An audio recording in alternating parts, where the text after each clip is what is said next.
Assalamualaikum warahmatullahi wabarakatuh. Kami dari kelompok 1 Piwar 4B B1 yang akan mempresentasikan tentang tugas kelompok kami. Kami dari kelompok 1 beranggotakan saya Yonasari Yonadirwan, Saya Ririn Dwi Lara Putri. Saya Abdul Yusuf Septian. Saya Ferdi Ilham.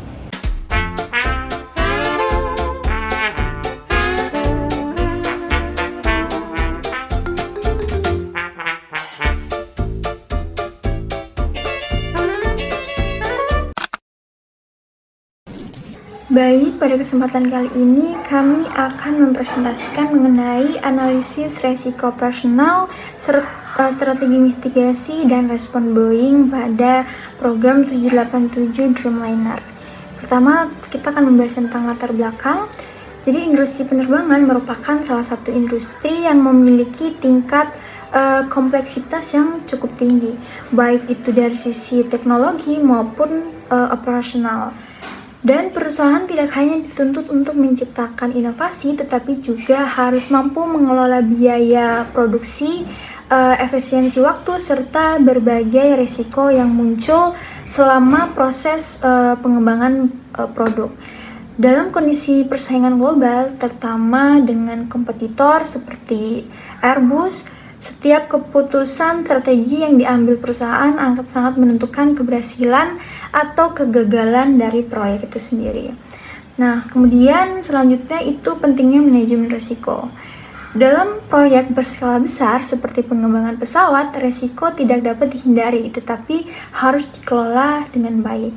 Kemudian, manajemen risiko menjadi elemen penting karena yang pertama itu membantu perusahaan mengidentifikasi potensi masalah sejak awal, dan kemudian yang kedua mengurangi dampak negatif terhadap biaya dan waktu, dan yang ketiga itu meningkatkan peluang keberhasilan proyek.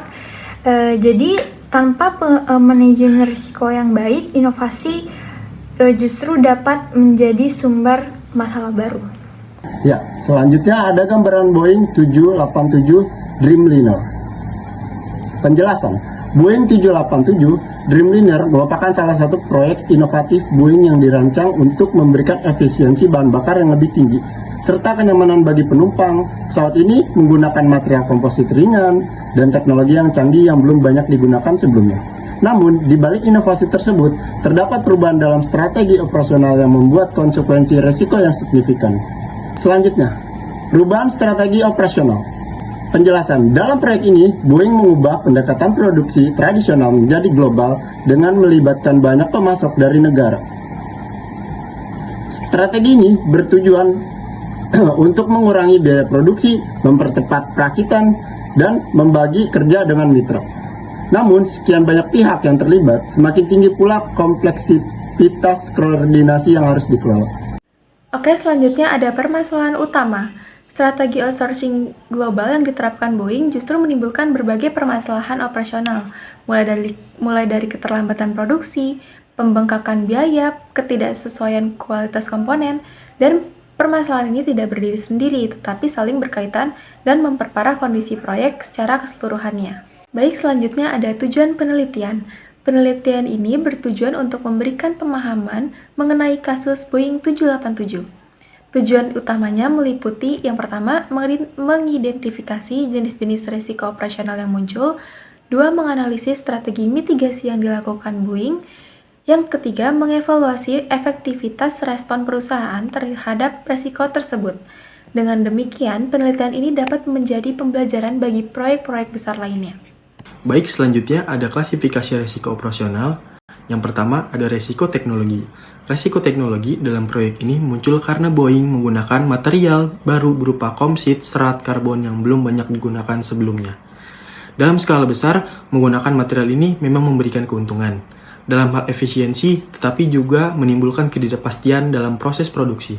Selain itu, terdapat kendala dalam integrasi sistem elektronik dan komponen lainnya, sehingga menyebabkan keterlambatan serta peningkatan biaya pengembangan. Yang kedua, ada risiko supply chains. Boeing menerapkan strategi outsourcing global dengan melibatkan banyak pemasok dari berbagai negara. Strategi ini bertujuan untuk menurunkan biaya, mempercepat produksi, namun justru meningkatkan ketergantungan terhadap pemasok. Perbedaan standar kualitas, keterlambatan pengiriman, serta kekurangan terkoordinasi antara pemasok menyebabkan terganggunya proses produksi secara keseluruhan. Yang ketiga, ada resiko permintaan pasar. Keterlambatan dalam produksi menyebabkan Boeing tidak dapat memenuhi jadwal pengiriman kepada pelanggan. Akibatnya, kepercayaan pelanggan menurun dan beberapa di antaranya memutuskan untuk membatalkan pesanan. Hal ini berdampak langsung pada pendapatan perusahaan serta merusak reputasi Boeing di pasar global. Yang keempat, ada resiko proses produksi. Boeing menggunakan sistem just-in-time dalam proses produksi untuk meningkatkan efisiensi dengan mengurangi persediaan. Namun, sistem ini memiliki kelemahan karena sangat bergantung pada ketepatan waktu pengiriman komponen. Ketika terjadi keterlambatan dari pemasok, seluruh proses produksi dapat terhenti sehingga memperbesar dampak dari gangguan yang sebenarnya kecil. Yang kelima, ada resiko manajemen. Risiko manajemen muncul karena kurangnya kesiapan Boeing dalam mengelola proyek dengan tingkat kompleksitas yang tinggi, perencanaan yang kurang matang, pengawasan terhadap pemasok yang tidak optimal, serta koordinasi yang kurang efektif menjadi faktor utama yang memperburuk kondisi proyek. Hal ini menunjukkan bahwa strategi yang digunakan tidak diimbangi dengan kapasitas manajerial yang memadai. Yang keenam, ada risiko tenaga kerja. Kebijakan outsourcing yang dilakukan Boeing menimbulkan ketidakpuasan di kalangan tenaga kerja internal. Hal ini memicu aksi mogok kerja yang berdampak langsung terhadap proses produksi.